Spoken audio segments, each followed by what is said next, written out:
मध्य प्रदेश का रातापानी वन्य जीव अभयारण्य 2018 की गणना के अनुसार 20 से अधिक बाघों तथा 40 से अधिक तेंदुओं का घर बना हुआ है। 2022 की गणना के अनुसार प्राप्त ताजा आंकड़े काफी उत्साहजनक हैं।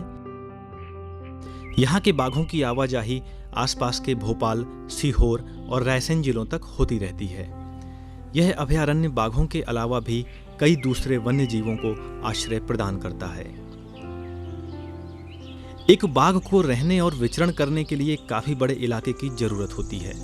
क्षेत्र में बाघों की लगातार बढ़ती संख्या को देखते हुए उनके लिए जगह बढ़ाना और भी आवश्यक हो जाता है, जिससे कि बाघों के बीच इलाके को लेकर टकराव रोका जा सके। इलाके और वर्चस्व की लड़ाई कई बार काफी हिंसक भी हो जाती है और इस संघर्ष में बाघों की जान भी चली जाती है। इसके अलावा यह भी जरूरी है कि बाघों को शिकार और पानी पर्याप्त मात्रा में जंगल में ही मिलता रहे। ऐसा न होने पर भोजन पानी की तलाश में बाघ इंसानी बस्तियों के बीच पहुंच जाते हैं और यहां से इंसानों और बाघों के बीच टकराव की स्थिति बनती है। इन सब बातों को देखते हुए रातापानी अभयारण्य में वन विभाग द्वारा लगभग 10 गांवों को विस्थापित किए जाने की योजना बनाई गई है। इन गांवों के विस्थापन से प्राप्त अतिरिक्त भूमि का उपयोग ग्रास लैंड विकसित करने में किया जाएगा, जिससे शाकाहारी जानवरों की संख्या में वृद्धि होगी और बाघों को जंगल के अंदर ही पर्याप्त मात्रा में शिकार मिल सकेगा।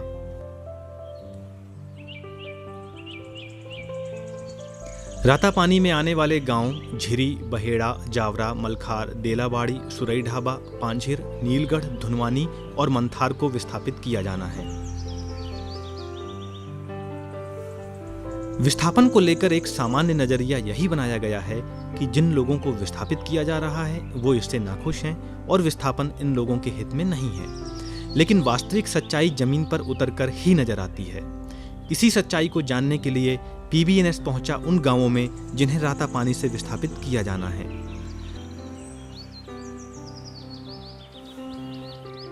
सबसे पहले हमने बात की रातापानी अभयारण्य की बिनेका रेंज के अंतर्गत बसे नीलगढ़ गांव के निवासियों से। नीलगढ़ के रहने वाले जालम सिंह भल्लावी को यकीन है कि विस्थापन के बाद वे अपने बच्चों का बेहतर भविष्य बना सकेंगे। यहाँ से आप लोगों को हटा रहे हैं फॉरेस्ट वाले? अपना तो फसल हो पा रही, जानवरों को दिक्कत न और पानी को प्रॉब्लम, तो लाइट की भी समस्या, पढ़ाई लिखाई की, बच्चों को भविष्य अपनी तो हो गई, बच्चे नहीं रह पाएंगे।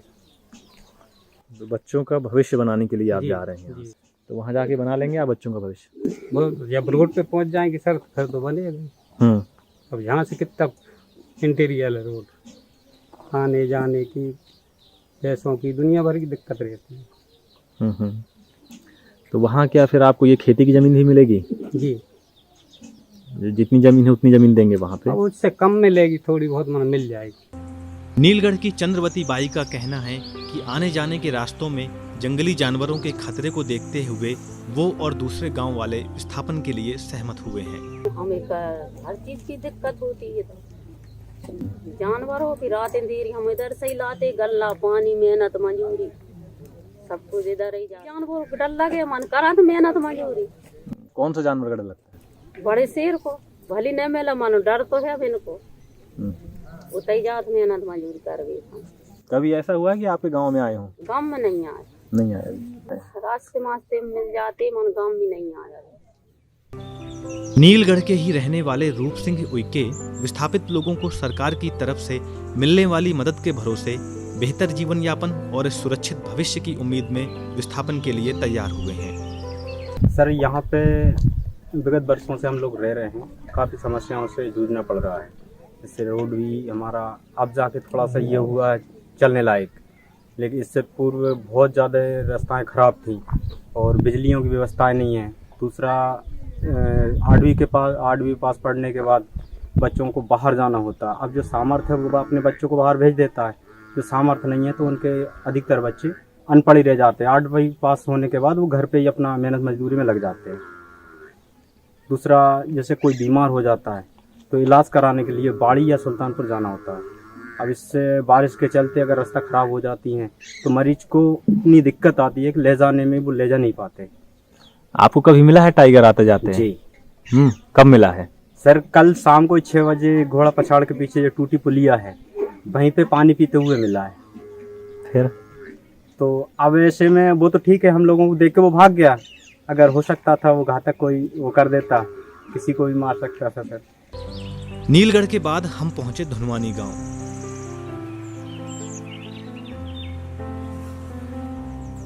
यहाँ के ज्यादातर निवासी खेती और मजदूरी करके अपना जीवन यापन करते हैं। धुनवानी के विनोद सिंह भी बेहतर सुविधाओं और आने वाली पीढ़ी के उज्जवल भविष्य की चाह में नई जगह जाकर नई शुरुआत करना चाहते हैं। यहाँ की जो समस्या है सर, जे कि यहाँ से बिजली भी है, रोड की भी समस्या है, जहाँ तक बीमार हो जाते तो आने जाने की दिक्कत। और जो भविष्य के बारे में जो बच्चे भी जैसे अपन हैं, अपने बच्चे भी यही काम कर रहे हैं। सोचा कि अपन अपनी ज़िंदगी तो गुजर गई, तो आगे चल के जो बच्चे सुधर जाए। आप लोगों का गांव यहाँ से हटाने की बातचीत चल रही है, जी पता है आपको? जी, क्या खबर है? कि जहाँ से सर हटाने की प्रक्रिया चल रही है। हम्म। तो सर हमारी सरकार से यही रिक्वेस्ट है कि सर जैसे ज़मीन जहाँ पे है ऐसी हमारे लिए मिल जाए तो और अच्छी बात है। सारी सुविधाएं करवा दे, कम से कम यहाँ के लोग परेशान ना हो। क्या क्या सुविधाएं चाहिए? रोड की है, बिजली की है, और जो चीज़ है स्कूल वगैरह वगैरह। धुनवानी गांव के चंदन सिंह और फूलाबाई पुनर्वास योजना के अंतर्गत अपने लिए जमीन के बदले नई जगह पर भी जमीन ही चाहते हैं, जिससे कि उनका कृषि से जुड़ाव बना रहे। जमीन के बदले जमीन मिल जाए तो बहुत अच्छा रहेगा। पैसे तो बर्बाद हो जाएंगे हम लोगों के जी, तो कुछ बच्चों का भविष्य पढ़ाई लिखाई में सुधर जाएगा जी। कहाँ पे जमीन चाहते हैं आप?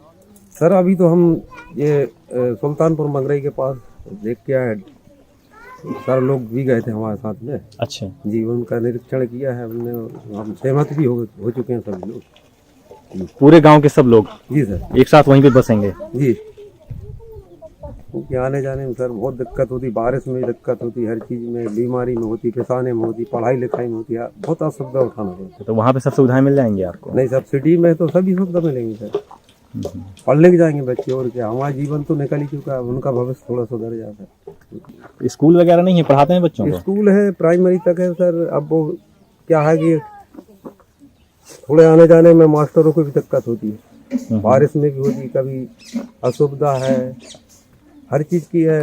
आते हैं मास्टर लोग मगर वो पढ़ाई नहीं हो पाती जो सोचते हैं।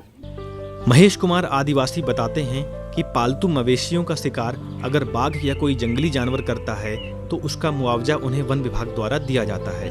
हालांकि उनकी इच्छा ये भी है कि जंगली जानवरों के खतरे से दूर रहकर नई जगह पर मवेशी पालन करें। फसल होती नहीं है, जानवर वगैरह ज्यादा है, सब कुछ खा जाते हैं। वो तो रात भर की रखवाड़ी, दिन भर की रखवाड़ी, तो दिन में ढोरों की रखवाड़ी है, रात में जानवरों की रखवाड़ी है। क्या क्या करेंगे, रात भर थोड़ी जगेंगे ना दिन भर जगेंगे। अस्पताल वगैरह है यहाँ पे? अस्पताल भी नहीं है सर। स्कूल? स्कूल है तो वो 5वीं क्लास तक। जानवर चराने भी जाते हो आप जंगलों में इधर? हाँ, जानवर अपने गाय बैलों को चराने जाते हैं सर। तो वहाँ कभी ऐसा मतलब डर नहीं लगता शेर वेर आ जाए, आ टाइगर? जाता है सर, क्या करें, वो तो मजबूरी है हमारी, चराना तो पड़ता है। कभी आमना सामना हुआ? आमने सामने हुआ, कई लोगों को हुआ, मान के चलो, अपने तो खैर नहीं हुआ, अपन तो खैर जाते नहीं हैं, पापा जाते हैं हमारे चराने के लिए। बारी मतलब पर डे की बदली होती है, पर डे आदमी बदलते। धुनवानी गांव के मंगल सिंह एम ने भी जंगली जानवरों के खतरे को देखते हुए नई जगह पर जाकर बसने में ही अपना और अपने परिवार का भला देखते हैं। मवेशी लेके जाते हैं जंगल? हाँ, मवेशी लेके जाते हैं। कितने मवेशी हैं आपके पास? 5 है। क्या क्या है? 2 बछड़ा है, 2 गाय है, 1 बाछड़ी है। यहाँ से खबर आ रही है कि आप लोगों को इस गांव से दूसरी जगह जी ले जा रहे हैं, हाँ जी। तो मन है आपका जाने का? हाँ बिल्कुल, जंगल से तो निकल भी हम बिल्कुल फुल फोर। यहाँ मतलब परेशानी है आपको? परेशानी है साहब। लगाव नहीं है कि ये पुश्तैनी गांव है, बाप दादा लोग रह रहे हैं? बाप दादा जा पीढ़ी को मालूम नहीं हमें, जो कितनी पीढ़ी को पुराना गांव है। मनो आज जब परेशानी आने लगी तो हम घबराने लगे जहाँ से, आगे जो शेर तेंदुए ज्यादा परेशान करने लगे, जानवर ज्यादा हो गए, फसल बचे नहीं है। आज जो फसल लगा है तुअर की, उसमें भी जानवर अभी से खाव शुरू कर दे, फिर आगे हम ले कल ये जेवर का खिलाए इन्हें, रात भर जगनो पड़ा था, कहाँ तक कर मार सके नहीं, हर तरफ से दिक्कत है सब। देखो हमने जैसे कैसे गुजार ला है, ये हमारे बालक है, बालकों की जो औलाद है इनकी मट्टी पलीत हो रही है। यहाँ रोड पास में है नहीं, कोई व्यवस्था है नहीं, कछु है नहीं, कोई सिटी लेवल में या कहीं भी पहुँच के अपने बच्चों को भविष्य ये सुधार सके। सभी गांव वालों से बातचीत करने पर एक बात मुख्य रूप से निकल कर आती है कि बाघ और तेंदुआ जैसे जंगली जानवरों के खतरे की वजह से ये लोग अपनी पुश्तैनी जगह छोड़कर नई जगह जाकर बसने के लिए तैयार हुए हैं। वहीं विस्थापन के लिए तैयार होने की एक और बड़ी वजह वन विभाग द्वारा इनके हित में लागू पुनर्वास योजना भी है। हर तरह से विस्थापन इन लोगों के हित में ही है और इनके बेहतर भविष्य के लिए जरूरी भी है।